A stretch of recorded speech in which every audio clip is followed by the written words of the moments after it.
All right, and welcome. This is the Bull Strong Podcast, and I'm your host, Craig Nadeau, and I'm lucky today to have a friend of mine, Leo King, with us. Leo, welcome to the show. Thanks for inviting me. Yeah, excellent. Leo is a business person, a fitness professional, a promoter, a family man, just a little bit of everything. I do it all, yeah. Are you good at anything in particular? I like to think I'm good at it all. Maybe not great, but we have fun with it. Yeah, That's good. Yeah. Yeah, and you and I met, did we meet at a show or where did we meet? Maybe at the before workshop and then show after that. Yeah, could be. Yeah, very cool. So as a promoter, you do we call it INBF or is that gone now? It's all WNBF. It's all WNBF. WNBF now. History behind that, INBF was the amateur portion. WNBF was the pro. Oh, I didn't know that. In the expansion of the federation in 2014 and all the new affiliates coming on internationally, WNBF kind of took the forefront from the naming and the brand. Yeah. Wow. Okay, that's very cool.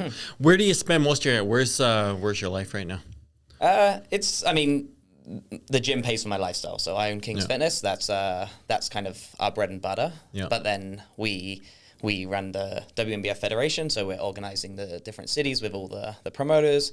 I like to compete myself. I'm a leader. Like I like people to look up to me in that sense. Yeah. So I do compete. I've been powerlifting of late, but going back into the bodybuilding side of things. So I look to get on stage next year. And cool. Really? Wow. Yeah. Yeah, so we can talk about that if you want. Yeah, and then absolutely. Any extra time is just family, right? Two young kids. They're in daycare right now, but soon to be school, and yeah, that's exciting. A lot of fun. So, and you were off. You were in the UK. You did. You were judging there, I believe. Yeah. So last October we went over to the UK and helped them judge a phenomenal show. Is that right? Massive. Yeah. Wow. How many competitors were there? They had a couple hundred. Is that sure? right? Yeah. So no crossovers. It's just straight for show, but like no big crossovers. Masters classes and open and So when you say no crossovers, does that mean no age crossovers or no crossover between figure and bikini? And both. Really? You pick your class and that's it. It's done a little differently over there, but with the population and demographics, the competitiveness, it's just like you stick in your lane and that's it. Yeah. Well, we've probably both been to shows where someone competes in every single category, every single age group, and they come out with, they have to have a box to carry all this stuff. 8 trophies. Yeah. Yeah. And then they go to in a pro event, that doesn't happen though. You compete in your one thing. Yeah, exactly. Yeah. You compete in your one age group or your one class. Yeah. Yeah. So were you always in fitness? What was your, when you were a wee bar? A wee lad. Yeah. Always. Yeah. So I was always the one running around, climbing on benches, up trees, climbing down ropes, jumping off buildings, that kind of thing. Yeah. Oh, cool. And then, played competitive football or soccer. Yeah. All the British sports, cricket, rugby, stuff like that. Came to Canada and I wasn't so much of I was into the gym and I'd started at 14 years old. So I, came at 19. So I just wanted to transition into something and put that. I always enjoyed it. I always wanted to kind of get into some sort of competition line there. So it was powerlifting or bodybuilding.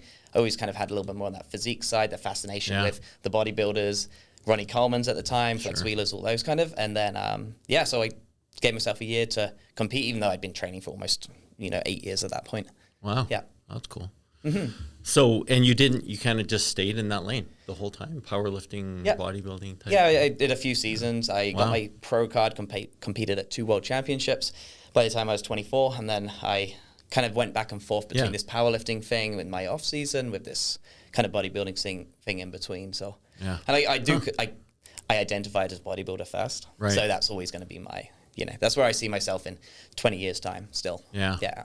It's interesting just in going to the gym and you see guys like kids lifting heavy now. It's like, holy smoke, some of these kids are really strong. Like they're paying a lot of attention to it and trying to lift heavy. It's impressive. It's insanely how fast the junior side of competition, how strong they've gotten extremely fast. And you just kind of wonder, what's it going to look like for them in 5 years, in 10 years, right? Yeah. Versus, someone who's been doing it for a long, long time and they've just been slowly kind of getting better and better. Yeah. They seem to be in it for longer, but we'll see. Yeah, it'll be interesting too. Yeah, you're right. Like in the future, how it's going to play out, because I've seen, and in fact, I wrote a letter to the IFBB in the States, to the federation, saying, look, you know, your population is getting older, your crowd's getting older, and if you're not going to award pro cards in Canada at higher levels or higher age groups, you're going to lose people at that point. So guess what they said? Nothing. No response. Hopefully they're watching. They pick this up. So, because like in Canada and IFBB, you can go pro at masters, but not grandmasters. And then, but in the States, they have older and older age groups that you can pro at. So at the WNBF, we can do masters 1, like a 40 plus is pro, and then open. So we sometimes offer like grandmasters, ultra grandmasters, etc., but can't win pro cards at the level. Why not though?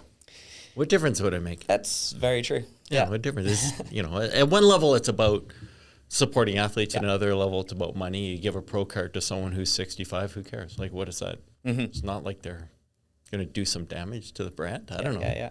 And if you're making it more inclusive, it's never a bad thing right now, I don't think. But I'm going to start protesting, I think so. We'll see as I get older. As I get older. So well, that's cool. I didn't realize you had a pro card. So is that from, you were in Canada when you got your pro card? Cool. So I'd won a novice division and overall. I'd won the lightweights, never won the overall, and then I ended up winning the overall. Oh wow! This was in 2012. So I've been competing since 2011.